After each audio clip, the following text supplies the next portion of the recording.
നിങ്ങളുടെ ഇഷ്ട പരമ്പരകൾ എക്സ്ക്ലൂസീവായി സൺ നെക്സ്റ്റ് ആപ്പിലൂടെ തികച്ചും ഫ്രീ ആയി. ഇപ്പോഴേ ആപ്പ് ഡൗൺലോഡ് ചെയ്യൂ. പിന്നെ അളിയനെ അമ്മയുടെ സാന്നിധ്യം എനിക്ക് കാണാൻ സാധിക്കും. അയ്യോ അത് വേണ്ട. അതെ, പിന്നെ ഞാൻ വേറൊരു കാര്യം പറയാം. നമ്മളിപ്പോ ഒരു സ്ഥലത്തേക്ക് പോകുന്നു. എവിടെ?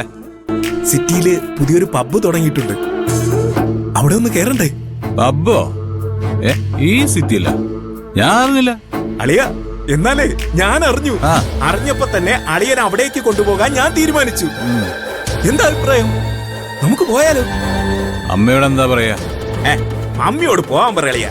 ജീവിതം ആഘോഷിക്കാനുള്ളതാണ്. ആ കാര്യത്തിൽ ഞാൻ അളിയന്റെ കൂടെയാണ്.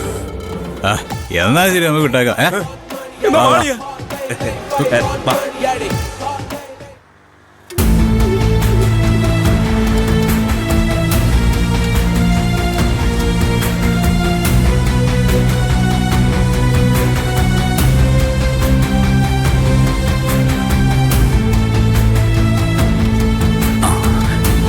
എങ്ങോട്ടാ മോളെ? അച്ഛാ, രാധയുടെ വീട് വരെ ഒന്ന് പോണം. അവളുടെ ഭർത്താവ് അവിടെ എന്തോ കുഴപ്പമുണ്ടാക്കുന്നു. എന്നാ അച്ഛനും വരാം മോളെ. വേണ്ട, അച്ഛൻ വന്നിട്ട് ഇനി ആളെ കൂട്ടിന്ന് പറഞ്ഞ് പ്രശ്നമാവണ്ട. അച്ഛൻ വീട്ടിലേക്ക് പോയിക്കോ, ഞാൻ പെട്ടെന്ന് വന്നോളാം. നല്ലൊരു കൊച്ചാ അത്. അതിനെയൊക്കെ ദ്രോഹിക്കാൻ യുവമാർക്ക് എങ്ങനെ തോന്നുന്നു? അച്ഛൻ പൊക്കോ.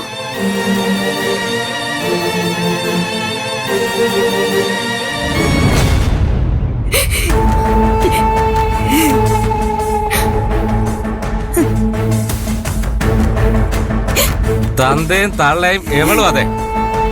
ഒരൊറ്റണത്തിനെ വിശ്വസിക്കാൻ കൊള്ളത്തില്ല.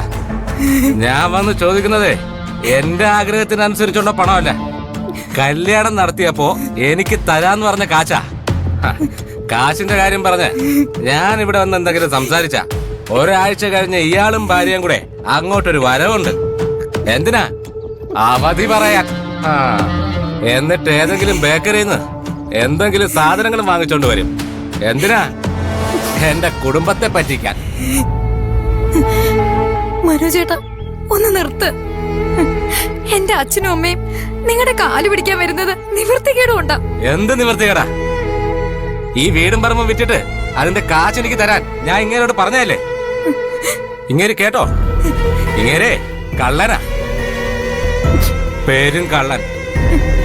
ദേ നോക്ക്, എന്റെ അച്ഛനെ ഇനി അപമാനിച്ച അത് ഞാൻ പൊറുക്കില്ല. ഇയാളെ ഞാൻ ഇനി അപമാനിക്കും. ഇപ്പൊ ഇവിടെ വെച്ച് അപമാനിച്ചു, ഇനി നാട്ടുകാരുടെ ഇടയെ കൊണ്ടുപോയി അവിടെ വെച്ച് അപമാനിക്കും. എന്റെ നാട്ടിൽ വന്നാലേ അവിടെ വെച്ചു അപമാനിക്കും. നീ എന്നെ എന്ത് ചെയ്യും? മനോജേട്ടന് മാത്രമല്ല മറ്റുള്ളവർക്കും കൈപ്പൊങ്ങുന്നുള്ള ധാരണ വേണം. എങ്ങനെ? എന്താ നീ പറഞ്ഞേ? എന്ന് വെച്ചാ നിന്റെ അച്ഛനെ ഞാൻ എന്തെങ്കിലും പറഞ്ഞാ നീ എനിക്ക് നേരെ കൈവങ്ങും അല്ലേ?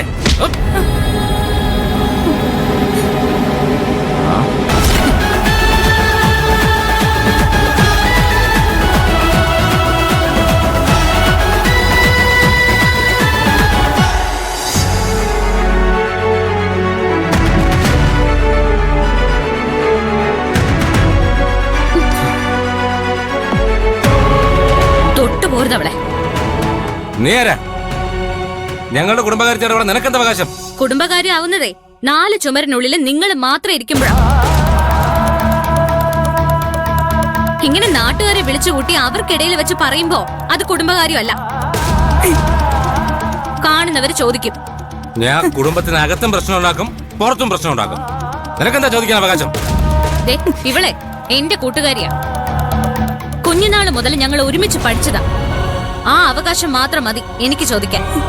എന്നാ കൂട്ടുകാർ തരാനുള്ള കാശ് കൂടി നീങ്ങതാ. എന്ത് കാശിന്റെ കണക്കാടോ താൻ ചോദിക്കുന്നത്? ഇവള് തന്റെ ആരാ? സ്നേഹിച്ച് കല്യാണം കഴിച്ചതല്ലേ നിങ്ങള്? നിങ്ങളുടെ സ്നേഹം അറിഞ്ഞപ്പോ ഈ കുടുംബക്കാര് സന്തോഷത്തോടെ നടത്തി തന്നതല്ലേ? പിന്നെ ഇവളുടെ അച്ഛൻ കൈ കിട്ടുമ്പോ എന്തെങ്കിലും തരാന്ന് മര്യാദയ്ക്ക് പറഞ്ഞല്ലോ. അത് നിങ്ങളുടെ അവകാശമൊന്നുമല്ല, ദാനമായിട്ട് കാണണം. ഇവളുടെ വയറ്റിലൊരു കുഞ്ഞുണ്ട്. അത് തന്റേതാണെന്ന കാര്യത്തില് സംശയമൊന്നുമില്ലല്ലോ തനിക്ക്? ഇവളെ തല്ലിയ ആ കുഞ്ഞിന് വേദനിക്കുന്ന താനൊന്ന് മനസ്സിലാക്കണ്ടേ മനുഷ്യ?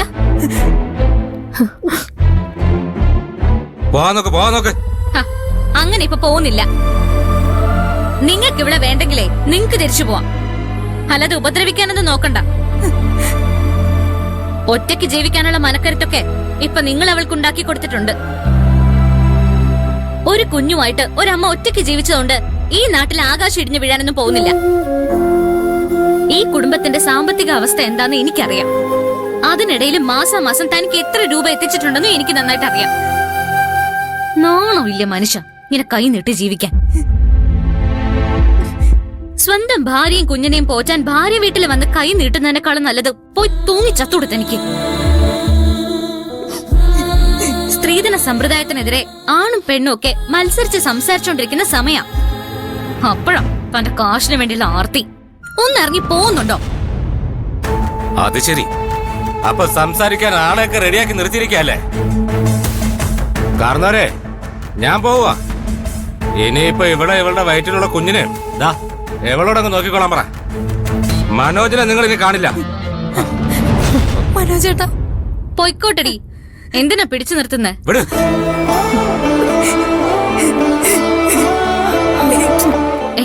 എന്തിനാ? ഒരു നിവൃത്തിയില്ല മോളെ. അല്ലെങ്കിൽ അച്ഛൻ വിഷമിക്കാതെ. ഇങ്ങനെയൊക്കെ പറഞ്ഞിട്ട് പോയെങ്കിലും മനോജ് തിരിച്ചു വരും. അയാൾക്ക് അയാളുടെ കുഞ്ഞിനെ അങ്ങനെ കളഞ്ഞിട്ട് പോകാനൊന്നും പറ്റില്ല. നന്ദിനി, രാധേ, രാധേ, നിന്റെ ദേഹത്ത് കൈവയ്ക്കാൻ സമ്മതിക്കരുത്. അത് നിന്റെ കുഞ്ഞിനെയും കൂടി തല്ലുന്നതിന് തുല്യ. പോട്ടടി.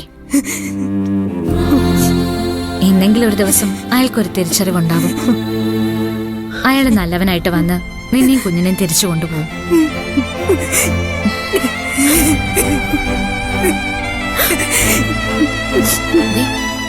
പെണ്ണുങ്ങളിങ്ങനെ തല താഴ്ത്തി നിന്നാ മാത്രം പോരാ. ഇടയ്ക്കൊന്ന് പ്രതികരിക്കണം. പറഞ്ഞും തല്ലിയും പേടിപ്പിക്കുന്നവർക്ക് ഒരു പേടി ഉണ്ടാവണം.